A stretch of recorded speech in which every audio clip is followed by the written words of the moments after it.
If you're in shape, your heart's strong, your mind is strong because you've worked out your whole life, or just you're just into fitness, you perform. There was this, oh man, I heard this thing where it was an article where I read where it said, well, why exercise is the most important part of business. And the whole thing was, it said a lot, but the whole thing was exercise is the only thing that affects every other part of your life. The only thing. So you can have all these other traits and sure, they might affect one thing. Most things don't affect anything. They just affect that one thing. Like if you have money, you go, okay, you have money and that affects like X, Y, Z. But exercise will affect your ability to make money. It'll affect your relationship. It'll affect everything. And it's the one thing that does. Break out your jump rope, people. Get out your kettlebells. Right. Time to get it on. Yeah. That's why if you ever get in a relationship where the girl's like, oh, you put the gym or jujitsu or something before me, that's a red flag. Red flag. Yep. Red flag. I'm not saying break up with her. I'm saying that's a red flag. It is a warning. Yes. It is a warning. It's some friction. That's some friction for sure. Some friction. You just got to overcome it. So that's kind of, I guess, my theory here would be, if you're afraid of fighting and altercations, go train jiu-jitsu. If you're afraid of heights, work on some rock climbing. If you're afraid of the water, it's time to swim. It's time to surf. It's time to get out there. If you're afraid of pull-ups, if you're afraid of pull-ups, do pull-ups. If you're in squats, do squats. If you're afraid of public speaking, go speak in public. Mm-hmm. If you're afraid to start a business, start a business.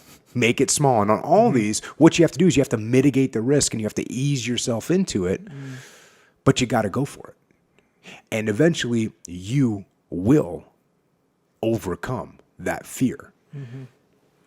But the hard part is you got to take that first step. Yeah. You got to take that first step to begin to inoculate yourself against the fear of the thing that's in your mind. Because that fear generally is in your mind. Yeah. That, when you get up on stage to do a public speaking, people are not going to throw tomatoes at you and say, "Oh my, you're an idiot, get off the stage." No, right. They're going to sit there, So there's nothing to fear.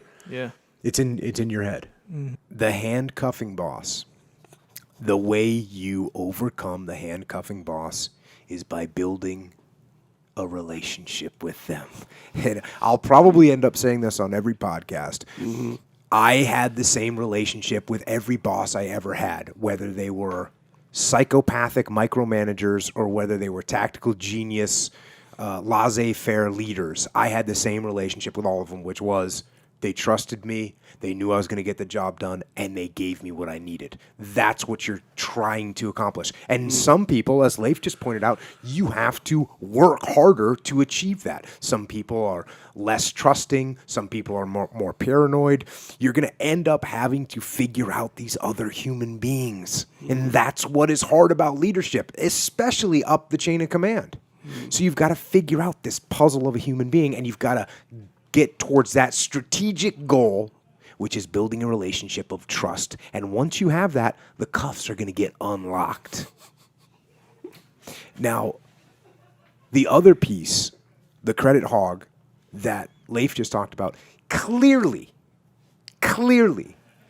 if you are saying to yourself, he's taking all the credit and I'm not getting mine, that's the red flag. That's the alert saying, hey, brother, your ego is calling. You need to put it in check. You, like Leif said, you want to make your boss look good. There's nothing you can do better to build trust with your boss than make him look good and give him all the credit. Mm-hmm. He's going to let you run. Those handcuffs are going to get a little looser every time you do that. Yep. I never cared about who got credit. Are you kidding me? Are you kidding me? We're going to put that ahead of accomplishing the mission that we're here to do? Yeah. No. The credit doesn't matter. Give the credit to your boss. Deliver it to your boss on a platter, on a silver platter. Bring him that credit. And walk away from it and say, I'm going to go get you some more. And those cuffs are going to come off. And honestly, the preferred method of all is covert. The preferred method for me to get Echo to do something different is for Echo to never even think I had an opinion on it. Is for me just to sneak in there behind enemy lines, plant the seeds, and let them grow. And let Echo come to the conclusion that you're going to change the way you're doing something. You're going to think differently about something. That's leadership. That's real leadership. So that's what you got to work on. If somebody is telling you you're too intense and you're too aggressive, guess what? You are. You're giving away your greatest weapon. You're advertising your attack. Surprise is one of the most key components in a battle. And when you tell people aggressively and overtly what you're doing, you're giving up that element. Don't do it. I'm asking you not to be a manipulative person behind the scenes with weird plans. But that is what I'm asking you to do. That is what I'm asking you to do, because that is how you get things done. That is how you get into people's minds. That is how you lead. Not by yelling, not by being overly aggressive, not by being so intense that people don't want to listen to you, because intensity is a form of emotion, right? Mm-hmm. And the minute you come across as an emotional, intense maniac, people are questioning already your validity. This guy's too intense. Mm-hmm. Don't be that guy. Manipulate, influence, be clandestine and covert. And that is how you win. So, lazy delegation. Number one is delegating things that are actually your job. Right? Because there's some roles and responsibilities that people have. Yeah, and if you take something that is supposed to be your job, right, and you delegate it to somebody else because you don't feel like doing it, then that's lazy. As a matter of fact, if you're delegating something that it's something that you're delegating because you don't want to do it, then that's being lazy, right? If you're actually delegating something because it's something you don't want to do, right, then you're being lazy. And I'll tell you, it's actually a mindset to take on the tasks of the things that you don't want to do or that your team doesn't want to do. So this is like literally, there's something that is hard to do or that no one wants to do that thing. And I'll give you an example. We had to stand watch in Iraq. On my first deployment to Iraq, we had to stand watch on the prisoners that we would capture. So we'd come back, we have to stand watch on them. So I made myself and my assistant platoon commander, I was a platoon commander at the time, I assigned us the worst watch of the night, like the 0300 in the morning till 0500 in the morning. The watch that nobody wants because it's in the middle of your sleep pattern. No one wanted that watch. I put us on that watch. We took the worst watch. So I didn't delegate the hard watch. I took the hard watch. So there's an example of the opposite of being lazy. Right. You're taking on board the hard tasks. Another one is when we would go shooting and we'd get done shooting, and believe it or not, even the SEAL teams, you got to go pick up brass. You got to go pick up brass off the ground, all over the desert, all over the field, all over wherever you did a bunch of shooting. And it's pretty easy for the guy that's in charge to have a meeting to attend to when it's time to pick up brass. But I would always pick up brass. I wouldn't delegate being the shells, the shell casings. Yeah. But it's a pain. Literally when you're at land warfare, it takes a couple days to pick up brass. And instead of having to go back for a meeting, I'd go out there and, jump in there and have the crap job like everybody else of picking up brass. So I wouldn't delegate these things. That's being lazy when you delegate that. And another thing I'll find is if somebody's complaining, if one of my subordinates is complaining to me about having to do something, I automatically take it. And I say, oh, Echo, it's a pain for you to do this? Cool. Well, I'll do it. And it has a good psychological effect on them, right? I mean, it's showing them that, like, look, man, I'm here for you. And if it's too much for you, I'll take it. And I've had people literally go, no, I got it. Because that's the instinct that people have. They go, look, man, I got it. And that's what I would do if I complained about something. And then my boss said to me, you know what? If it's too much for you, I'll take care of it. You're like, no, it's not too much, boss. No. So, and that's also, I'll tell you, there's also a little form of discipline in there. A little form of discipline of taking on board tasks and doing things that you know you don't want to do. That's a way of exercising some discipline in your life and making things happen. So that's the kind of thing, all those things, that's like lazy delegation. If you're doing those kind of things where you're getting rid of jobs you don't want, you're getting rid of jobs that you should be doing, and getting rid of jobs that are a pain or are monotonous or you think they're below you.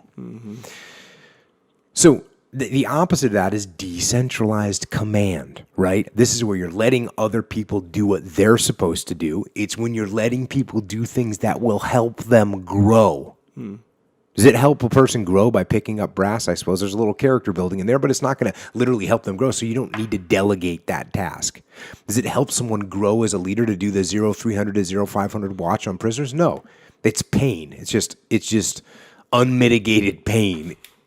So it doesn't help people grow. So then you don't have to decentralize that. But if you got something that's going to let somebody grow, you let them do it. If there's something that allows you to stand back and be the tactical genius, and we wrote about this in the book, then, and thereby allowing me to have a different perspective on something, then I should absolutely decentralize that and delegate. So if there was a mission came up and we needed to come up with a plan, I would tell you to plan it. I'd be like, Echo, you come up with a plan on this. And then you'd go and plan it, and you'd be all involved in it, and you would lose the elevation that I would have. So when I come back to look at your plan, you say, here's the plan. I go, hey, it looks good except for these 2 points. And you'd be like, man, how did he see those points? Right. I'd say it's because I had the altitude. So that's another time that decentralized command, it's very helpful. Decentralized command means letting people make little mistakes and not punishing them because of those mistakes. That's decentralized command. If I just hammer people and punish them when they make a mistake, they're not going to want to take any chances, they're not going to want to take any risk, and they're not going to want to lead. Because I've been punitive with my actions towards them. Now, that doesn't mean, and I've seen this happen, that doesn't mean if I'm going to let you go plan a mission and I see you're screwing it up, I'm just going to let you have a catastrophic failure. Right. No, I'm going to be like, hey, Echo, think about this over here. Hey, Echo, think about that over there. We're going to get you dialed in. I'm going to give you some rope, but I'm not going to let you hang yourself. Right. I'm actually going to give you enough rope to get the job done and think on your own. But if you start looking like you're going to hang yourself, I'm going to stop you. The other thing about decentralized command that's positive, that's not just lazy delegation, is when you let your subordinates lead so that you can focus upward, outward, and forward. So if you have a mission, if we have a mission to accomplish and I tell you to lead it, that means you can take care of that mission. I can look upward, meaning up the chain of command, find out what's going on. Outward, meaning what's the enemy doing. And forward, meaning what's going to happen in the future. And if I'm wrapped up in the accomplishing of the task at hand, from a leadership position, I can't do any of those things. I can't look upward, I can't look outward, and I can't look forward. You got to let people lead so that they can become leaders. And your actual goal, and this is where people get intimidated, is to set them up so they can take your job. That's what you want. You want them to be able to take your job. Right. And people get scared of that, but you can't be scared of that. Yeah, what was that quote? There was a quote where one guy was asking the other guy or something. It's like, hey, what happens if we develop, our workers and then they leave us? And he's like, it's better than not developing them. Yeah. And having them stay. Yeah. That's like a good point. I mean, that's me trashing it's you murdering a quote, yeah, but it's okay. You know what I'm saying. Yeah, no, that's good. And you definitely want to set your people up to work yourself out of a job, and then you got to, your other opportunities will come because people will see that you develop a team, people will see that you develop good leaders, and they're going to say, hey, I want you to come and do that at this higher position, and you're going to get benefit from that as well. I just want to make that statement again. When you're in an argument with like your wife or your close friend or your boss, your subordinate, whether you're right or not is almost doesn't matter at all. Yeah. What matters is what you're trying to do, what direction you're trying to move. Mm-hmm. And is winning the argument, being right or wrong, going to help you move in the direction you want to move in? That's the real question. Yeah. So detach for a minute and figure out the answer to that question. Yes. Because I never care if I'm right or wrong. That's never my goal in an argument with something. Did I say never? Okay. I usually don't care. For the most part. For the most part. Yeah. Yeah, and I think a lot of times people do care whether right or wrong. Oh my God, do they care? People go psycho on being right or wrong. Yeah, they want to prove beyond, like a reasonable doubt, all questions denied. Well, I'm 100% right, you're wrong. Yeah, and so even when people are wrong, they'll still want to just win the argument, right? So that's bad. What can be even worse is when you are right, yet the other person is, let's say your wife is emotional, because, man, this is a known thing that the girls, generally speaking, they want to know that you care more so than they want you to fix their problem. Like if your wife is having a problem at work or something, you're right. They just want you to care that that's going on with them. They don't want like all this freaking advice, that generally speaking, I'm not going to categorize there. It's not black and white, but generally speaking. So let's say you're in a debate or some, I say debate. You're in an argument. You're in a fight. And you're right. And let's say you are right. If you're all detached and being like, well, here's the logic behind why I'm right, and you have this airtight case, that's not going to help your relationship. No. She wants to know, first off, that you care. She's mad, she's sad, she's whatever. Do you care about that? That's the way you win, not the argument. That's the way you win the situation. Yes. And so not only do you get out of the fight intact as a relationship, but you're the good guy. Mm-hmm. And really, that's part of the reason why she likes you, because you're the good guy, right? That's a win-win. I agree. So yeah, that actually, I sometimes question why my wife likes me at all, but hey, it's all good. This is a question that everybody's got to deal with at some point in their life. Yes, and sir, they do. Obviously, I'm all about helping people and doing everything you can to help people out, right? That's great. Sure. But you got to take care of yourself first. And I think the thing that I think of is when you go on an airplane and they say, hey, if we lose pressure in the cabin, the oxygen mask is going to drop down. Right. And if you're with a child, take care of yourself first, then you can take care of your child. So what happens if you don't take care of yourself first? Then you pass out, and now your child doesn't get helped, and now you both die from lack of oxygen. Yeah. So that's sort of like life, right? If you've got somebody that's going down in a downward spiral, and you decide that you're just going to pour everything into them, well, then you're going to go down that downward spiral as well. And now you're not going to be able to help them. So I think you definitely have to you have to take care of yourself as a person so that you have the platform to take care of someone else and help someone move in the right direction. And so I don't think you can let yourself get dragged down too far. Right. Down these paths. You have to get the oxygen mask on yourself and stabilize yourself and have a platform to help other people without getting dragged down. And I'll tell you something else. By the way, oftentimes when you think you're helping someone, you're really just enabling them. And, you see that with addictive, when people are in a case of addiction, it's awful. And the people that are the loved ones that are trying to help them by saying, okay, look, I'm going to help you through. I'm going to give you a little bit more money right now, but this is the last time.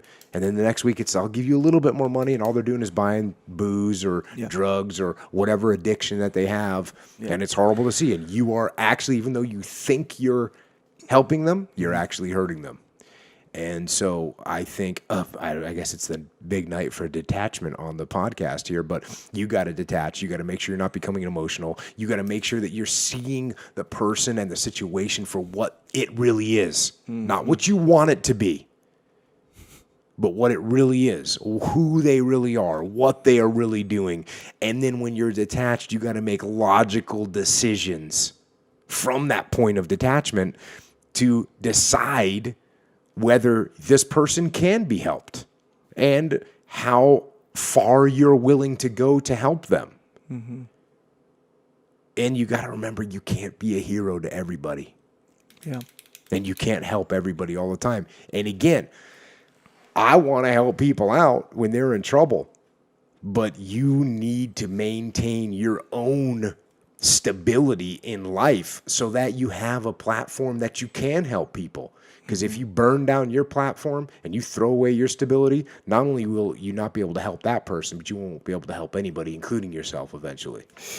Here's the thing. Here's what you're actually scared of. What you're scared of most likely is them knowing and finding out that you don't know everything. Right. That's why people don't like to admit when they're wrong, yeah? Yes. And the thing that you need to know is it's okay. It's okay not to know everything. It's perfectly normal to be in a leadership position and not know everything in the world. You don't have to know everything about this particular job that you're going into or you don't need to know everything. You don't need to. What you need to do is go in, ask questions, listen to people, and say, hey, you know what? I haven't done this procedure before. I never worked with this piece of equipment before. Can you walk me through it? Can you show me how to do it? Mm-hmm. I just want to make sure I understand what you're doing. Make sure I get it. Oh, okay. Now, it's not an excuse to not know anything. Because if you're in a leadership position, you should be studying and reading and learning about whatever the role you're in so that you can understand it all. Study the manuals and the regulations and the procedures. And I'm not saying to follow all those things blindly without common sense. No, that's not what I'm saying. But there's a knowledge base that you should acquire very quickly when you roll into a leadership position. So put the work in and then apply common sense. But this is the same thing that I say every time somebody asks me about how do you lead this or how do you lead that or how do you lead new people or how do you lead senior people. It's the same answer every time. Be humble. Listen to them. Be on time. Work hard. Treat people with respect. Weigh the decisions carefully. Talk to people and then make a good decision. Empower your folks to lead. Don't micromanage them, but give them at the same time clear guidance about what the expectations are. It's just leadership. And when you're a new leader, it's all good. You don't need to know everything. You're not expected to know everything. And showing that you can admit that you don't know everything isn't going to hurt your reputation. It's actually going to help your reputation. Mm-hmm. So go in, be humble, ask some good questions, learn as fast as you can, and it's okay. So to me, it's not about nature or nurture. It's about choice. The people that are successful decide they are going to be successful. They make that choice. And they make other choices. They decide to study hard. They choose to work hard. They choose to be the first person to get to work and the last person to go home. They choose to take on the hard jobs and take on the challenges. They decide that they're going to lead when no one else will. They choose who they're going to hang around with and be associated with, and they choose who they're going to emulate. These people choose to become who they want to become. They aren't inhibited by nature or nurture. They overcome both. And I'll tell you something else. It's never too late to make that choice. You're never too old to decide where you're going to focus your efforts and push to make the most out of every situation. So, to me,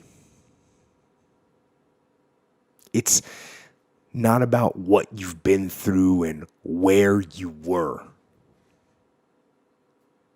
It's about where you're going. And it's about the choices that you make. It's about choosing.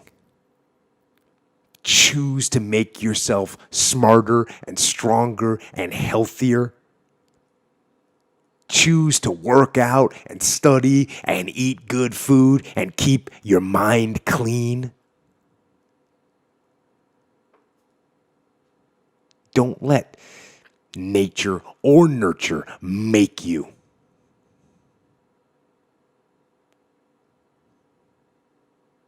Choose to make yourself.